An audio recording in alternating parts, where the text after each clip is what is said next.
사이언스 투데이의 요일별 섹션, 오늘은 사이언스 논평 시간입니다. 후쿠시마 원전 사고의 후유증이 좀처럼 가라앉지 않고 있습니다. 소비자를 안심시키기 위해서 정부가 후쿠시마 부근 8개 현에서 생산되는 수산물 수입을 전면 금지시켰습니다.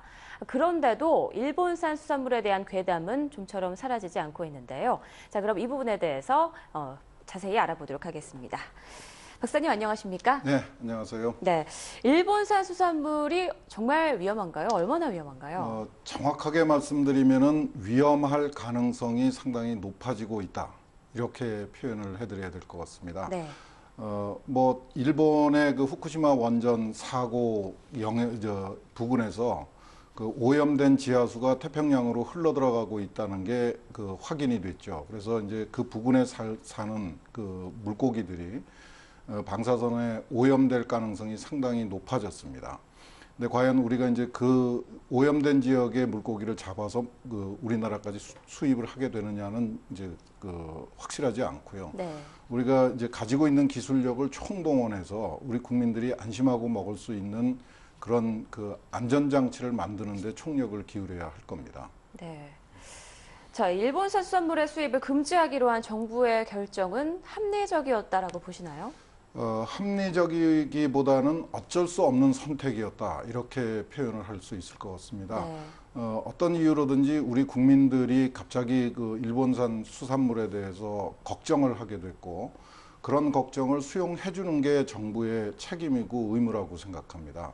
그런데 우리가 여기서 좀 그 생각을 해봐야 될 게, 지금 우리 이웃 나라인 일본, 그렇게 썩 마음에 드는 이웃은 아니라고 그 생각이 드는데, 네. 그래도 어쨌든 우리 이웃입니다. 이웃에 이제 큰 불이 난 셈입니다. 근데 그 우리한테도 불똥이 튈 수 있는 가능성이 생겼죠. 그런데 그 아무래도 우리도 걱정스럽지만은 불난 집이 훨씬 더 피해가 크죠. 그렇죠. 그러니까 그 정치적으로는 좀 마음에 안 드는 부분이 있더라도 우리가 일본 국민들은 고려를 해 주는 게 마땅할 거라고 생각합니다. 그래서 네.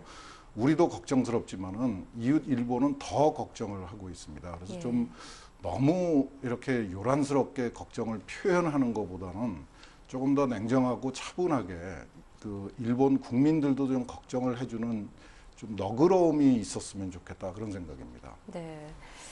그런데 사실 국내에서는 제주도산 수산물까지 피해를 입을 정도로 지금 확산이 되고 있고, 일각에서는 태평양에서 그 수입이 되는 수산물 모두를 포기해야 한다, 이런 의견을 또 피력하는 분들도 있던데. 예, 저도 그 얘기를 듣고 정말 깜짝 놀랐습니다. 네. 그 태평양에 단순히 그 태평양에 물이 얼마나 많으냐에 이야기를 해드릴 수도 있지만은. 네. 이게 인터넷에 나오는 괴담이라 그러면은 좀 웃어넘길 수 있을 것 같은데, 우리가 무시할 수 없는 원자력 전문가의 입에서 그 언론을 통해서 이게 직접 전달이 됐어요. 굉장히 위험하고 굉장히 좀 안타까운 표현입니다. 태평양이라고 하는 게 후쿠시마 원전 사고가 적지 않은 그 사고였고 상당히 위험한 사고였고 후유증이 상당히 큰 거는 사실이지만은, 네. 태평양의 물고기를 전부 먹지 말아야 된다 하는 거는 과장이죠. 그런 논리를 계속 끌고 가면 우리 근해에서 잡는 고기도 안심할 수 없다는 결론이 나옵니다. 우리도 태평양 연안 국가인 거는 사실입니다. 특히 이런 상황에서는 전문가들이 신중해야 될 거라고 생각합니다. 전문가의 발언은 인터넷에 돌아다니는 괴담하고는 무게가 다르죠. 듣는 분들, 소비자, 그 시청자들의 느낌이 전혀 다릅니다. 그러니까 좀 신중하고 책임질 수 있는 얘기를 해야지 될 거라고 생각합니다. 네. 사실 이런 방사능 관련된 수산물에 대해서는 여러 가지 전문가들의 의견이 다르기 때문에 시청자 입장에서도 어느 부분을 더 신뢰해야 될지 사실 좀 난감한 게 사실인데요. 그렇죠. 네, 예. 그런 부분에서 좀 전문가분들이 발언을 하실 때 좀 조심을 신중해야죠. 해 주셔야 될 것 같네요. 그리고 또 방사능 피폭 허용 기준을 좀 낮춰야 한다, 이런 주장에 대해서는 어떻게 보시나요? 이게 인터넷을 통해서 언론에서 굉장히 뜨겁게 다뤄지고 있는 주제인 것 같습니다. 다른 나라보다 왜 우리의 허용 기준이 더 높은가?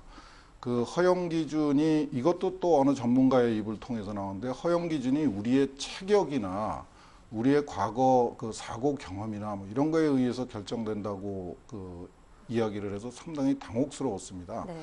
이 허용 기준은 그런 것하고 관련되기보다는 오히려 우리의 경제력, 우리의 기술 수준하고 관계가 되어 있습니다. 이론적으로는 그 허용 기준을 제로로 만드는 게 제일 좋죠. 그런데 네.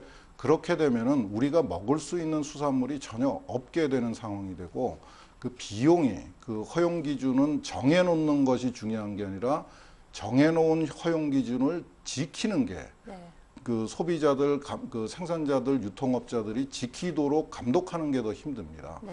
그러니까 그런데 비용이 너무 많이 들어가서 오히려 소비자들도 피해를 보는 자칫하면은 우리 발등을 우리가 찍는 그 형국이 될 수가 있습니다. 네. 그래서 우리의 기술력, 우리의 경제력, 그리고 위험 가능성을 아주 종합적으로 판단해서 결정할 문제입니다. 네. 또 얼마 전에 그 일본 스시집에 가 보니까 손님들 없이 텅텅 비어 있더라고요. 네. 그만큼 우리 국민들의 불안감이 많이 높아진 것 같은데요. 네. 어떤 전문가는 일본의 현재 형편이 불붙은 기차가 달리고 있는 상황이다. 이런 말씀까지 해주셨습니다. 이와 아까 관련해서는 말씀드렸듯이 정말 위험한 발언이죠. 전문가가 절대로 해서는 안 되는 발언입니다. 전문가는 사고가 절대 안 날 거라고 그 공언을 해서도 안 되고요. 예. 그 어떤 그 기술이든지 위험 가능성은 있습니다. 그러니까 그거를 국민들하고 충분히 그 솔직하게 소통을 하는 것도 중요하고 사고가 났을 적에 더 이상 감당 못 하겠다. 나는 이제 더 이상 어쩌지 못하겠다고 나가 떨어져 버리면은 이것 또한 굉장히 심각한 겁니다. 이 기술, 그 첨단 기술에 의해서 생긴 사고를 수습할 수 있는 거는 전문가밖에 없습니다. 네. 그런데 전문가가 더 이상 수습 못하겠다라고 그 주장을 하는 건 굉장히 무책임한 발언이죠. 그리고 다시 한번 말씀드리는데 우리도 이런 사고를 겪었습니다. 우리도 몇 년 전에 구제역 때문에 굉장히 고생을 했고 네. 조리독감 때문에 굉장히 걱정을 했습니다. 구제역 때 이웃 나라에서 우리나라 산 돼지고기를 수입 금지하고 그랬을 적에 우리가 상당히 불편했죠. 우리도 우리도 그런 그 어려운 일을 겪을 수 있다는 입장에서 그 이웃 나라의 형편도 고려를 해주면서 조금 더 따뜻한 마음, 좀 열린 마음을 가지면서 우리 스스로의 안전도 지키는 그런 좀 너그러움과 지혜가 필요한 시기입니다. 네. 좀 언론에서 이 일본산 수산물 금지라든지 일본 사고에 대해서 좀 극단적인 표현을 좀 최대한 삼가고 네. 그 시청자들이 좀 이성적으로 판단할 수 있도록 그렇죠. 도움을 주는 예. 게 중요할 것 같다는 생각이 드네요. 네. 네, 지금까지 서강대 이덕환 교수님과 함께 일본산 수산물 수입 금지 사태에 대해서 자세히 알아봤습니다. 오늘 말씀 고맙습니다. 네, 감사합니다.